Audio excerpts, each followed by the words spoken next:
Hi అండి, అందరికీ నమస్కారం. మరి ఆధార్ నుంచి అయితే ఒక కొత్త అప్డేట్ అండి, చాలా ముఖ్యమైన అప్డేటు. ఈ వీడియోలో అప్డేట్ చూద్దాం. అది ఏంటంటే, మనం ఆధారు అడ్రస్ అప్డేట్ చేసుకోవాలనుకున్నప్పుడు మనం కట్టే ఫీజు 50 రూపీస్గా ఉండేది కదా. అయితే అఫీషియల్గా అది 75 రూపాయలకి గవర్నమెంట్ అయితే పెంచింది.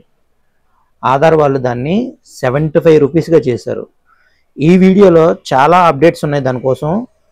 సో ఎండ్ వరకు చూడండి. చాలామందికి ఆధార్ పెడుతుంటే రిజెక్ట్ కూడా అయిపోతుంది. ఎందుకు అయిపోతుందో కూడా ఈ వీడియో ఫుల్ డీటెయిల్స్ చూద్దాం. దానికోసం ముందుగా ఆధార్ అఫీషియల్ వెబ్సైట్లోకి వచ్చి అప్డేట్ డాక్యుమెంట్ కదా, అక్కడ నొక్కి లాగిన్ పై క్లిక్ చేయండి. క్లిక్ చేసి మీ 12 డిజిట్ ఆధార్ నెంబర్ని అయితే ఇక్కడ ఎంటర్ చేయండి. గుర్తించండి, ఆధార్లో అఫీషియల్గా మనం అడ్రస్ మార్చుకోవాలంటే మన ఆధార్ ఫోన్ నెంబర్ లింక్ అయి ఉండాలి. ఈ captcha as it is type చేయండి. టైప్ చేసి లాగిన్ పై క్లిక్ చేయండి. క్లిక్ చేసిన తర్వాత మీ ఆధార్ లింక్ అయిన నెంబర్కి ఓటీపీ అనేది జనరేట్ అవుతుంది. ఇది మనం సెల్ఫ్గా చేసుకోవాలంటే ఆధార్కి ఫోన్ నెంబర్ లింక్ అయి ఉండాలి. ఆ లింక్ అయిన నెంబర్కి ఓటీపీ వస్తుంది. ఓటీపీ ఎంటర్ చేసి లాగిన్ అవ్వాలన్నమాట. ఓకేనా? సో ఈ ఆధార్ అప్డేట్ చేసుకోవడానికి ఆధార్ వాళ్ళు అఫీషియల్గా రూల్ అయితే చేంజ్ చేశారు. అది చూడబోతున్నాం. ఓటీపీ ఎంటర్ చేసి లాగిన్ పై క్లిక్ చేయండి. లాగిన్ పై క్లిక్ చేసిన తర్వాత ఇంటర్ఫేస్ చూసారా మారింది. అంతకుముందు వేరేలా ఉండేది, ఇప్పుడు ఇంటర్ఫేస్ కంప్లీట్గా చేంజ్ అయిపోయింది అనమాట. ఇది ఇంటర్ఫేస్ అనేది ఈ విధంగా వస్తుంది. ఇక్కడ మై ఆన్లైన్ రిక్వెస్ట్ అని వచ్చి ఇక్కడ చూడండి, మనం ప్రీవియస్గా చేసిన ఏ రిక్వెస్ట్ అని ఇక్కడ క్లియర్గా చూపించేస్తుంది.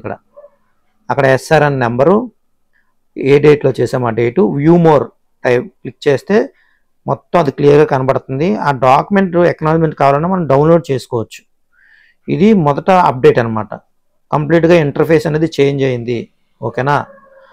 ఆ తర్వాత చూసుకుంటే మీరు ముఖ్యమైన విషయాన్ని గమనించండి. ఏంటి ఆ విషయం అంటే, ఆధార్ అప్డేట్లో రూల్ మారింది. ఇప్పుడు కంప్లీట్గా మారింది. దానికోసం అడ్రస్ అప్డేట్లోకి వచ్చిన తర్వాత కొంచెం కిందకి రండి. ఇక్కడ చూడండి, చూసారు కదా, ఆ అడ్రస్ అప్డేట్లో డాక్యుమెంట్ అప్డేట్ చేసుకుంటే ప్రాసెసింగ్ ఫీజు చూడండి. ప్రాసెసింగ్ ఫీజు 50 రూపీస్ ఉండేది, 75 రూపీస్గా దాన్ని చేసింది అఫీషియల్గా. ఆధార్ వాళ్ళు అయితే 75 రూపీస్గా చేశారు. Non refundable. ఒక్కసారి ఫీజు కట్ అయితే మరి ఇంకా రాదు, ఇంకా నాన్ రిఫండబుల్ అనమాట. ఇంకా ప్రాసెసింగ్ టైము 90% మీ డాక్యుమెంట్ కరెక్ట్గా ఉంటే, కరెక్ట్గా అప్లై చేస్తే 30 డేస్లో అవుతుంది. చదవండి, 90% ఖచ్చితంగా మీరు కరెక్ట్గా ఉంటే. దానికోసం ఇక్కడ స్టెప్ బై స్టెప్ చూసుకోండి. ఇక్కడ ముందు మీరు అప్లై చేసినప్పుడు దయచేసి ఇవన్నీ చదవండి, లేదంటే రిజెక్ట్లు అయిపోతాయి. అమౌంట్ కూడా నాన్ రిఫండబుల్, తిరిగి రాదు. అలాగే HOF head of the family document ద్వారా చేసుకున్న same fees 75 rupees, non refundable. 90% ఖచ్చితంగా మీరు పెడితే 30 డేస్లో అవుతుంది. ఇక్కడ స్టెప్ బై స్టెప్ మీరు చదువుకోండి. ఇదే పెద్ద అప్డేట్ అనమాట. 50 రూపీస్ కాదు, 75 రూపీస్ గవర్నమెంట్ ఫీజు, అది కూడా నాన్ రిఫండబుల్. మీరు గమనించండి. నేను ట్రై చేశాను ఆ డాక్యుమెంట్ అప్డేట్ ద్వారా ఆధార్ అప్డేట్ చేయడానికి, కానీ లాగిన్ అయితే మోస్ట్ ఆఫ్ ద టైమ్స్ ఇలాగా టెక్నికల్ ఎర్రర్ అయితే వచ్చేస్తుంది. చాలామంది ఫేస్ చేస్తున్న ప్రాబ్లం ఇదే, టెక్నికల్ ఇష్యూ, టెక్నికల్ ఎర్రర్ అనమాట. నేను ఆ టైంలో ఎప్పుడు 9:30 నైట్కి నేను ట్రై చేశాను. ఆ టైంలో మోస్ట్లీ సర్వర్ ఈజీగా అవుతుంది అనేసి నేను ట్రై చేశాను. కానీ ఆ టైంలో కూడా చూడండి సర్వర్ ఎర్రర్ ఎలా వస్తుందో. చాలామంది ఇదే ప్రాబ్లం ఫేస్ చేస్తున్నారు. వాళ్ళ మనీ అయితే కట్ అయిపోతుంది, తిరిగి రావట్లేదు. దానికి కారణం టెక్నికల్ ఎర్రర్స్, టెక్నికల్ ఇష్యూస్ చాలా ఉన్నాయి. కాబట్టి మీరు ఆధార్ అప్డేట్ చేసే ముందు సెల్ఫ్గా డాక్యుమెంట్ ద్వారా కానీ లేదంటే HOF ద్వారా కానీ చేసే ముందు ప్రాపర్గా చేయండి, చదువుకొని చేయండి. చూసారా టెక్నికల్ ఇష్యూ ఎలా వచ్చిందో. ఇది ఫేస్ చేస్తున్న చాలా ప్రాబ్లం అనమాట, ఎర్రర్ అనేది. కాబట్టి మీరు ఆ ఇంటర్ఫేస్లో వాడిచ్చిన ఏవైతే రూల్స్ ఉన్నాయో అవి చాలా క్లారిటీగా చదువుకోండి. చాలామంది చేస్తున్న మిస్టేక్ ఏంటంటే ప్రాపర్ డాక్యుమెంట్, అంటే ఆ డాక్యుమెంట్ ఫిల్ చేసినప్పుడు తప్పులు ఫిల్ చేస్తున్నారు. ఇప్పుడు కేర్ ఆఫ్ లేదు, చాలామంది ఆ కేర్ ఆఫ్ కూడా ఫిల్ చేసేస్తున్నారు. ఇంకొక వీడియో నేను చేస్తాను ఆ డాక్యుమెంటు ఎలా ఫిల్ చేయాలో, ప్రాపర్గా ఎలా అప్లోడ్ చేయాలనేది. సో ఈరోజు నేను చెప్పాలనుకుంటుంది ఇదే, ఈ అప్డేట్ కోసం అనమాట. మొదటిది 50 రూపీస్ ఫీజు కాదు, 75 రూపీస్ చేశారు.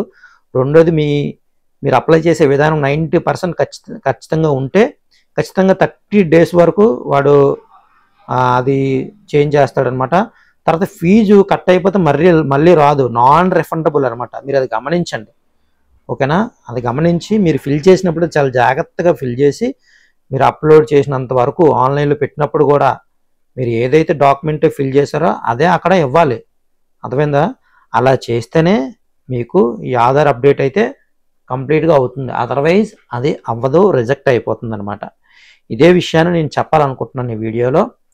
కాబట్టి మీరు గమనించి మీరు అప్డేట్ చేసుకునే ముందు మీరు ఇది గమనించి చదివి మీరు అప్లై చేయండి, లేకపోతే డబ్బులు వేస్ట్ అయిపోతాయి. నాకలుగా చాలాసార్లు కట్ అయిపోయింది, అక్నాలజ్మెంట్ రాలేదు, మళ్ళీ రీపేమెంట్ చేయమని చెప్పింది అనమాట. ఇలా చాలా ప్రాబ్లమ్స్ ఈ మధ్యన ఫేస్ చేస్తున్నాం.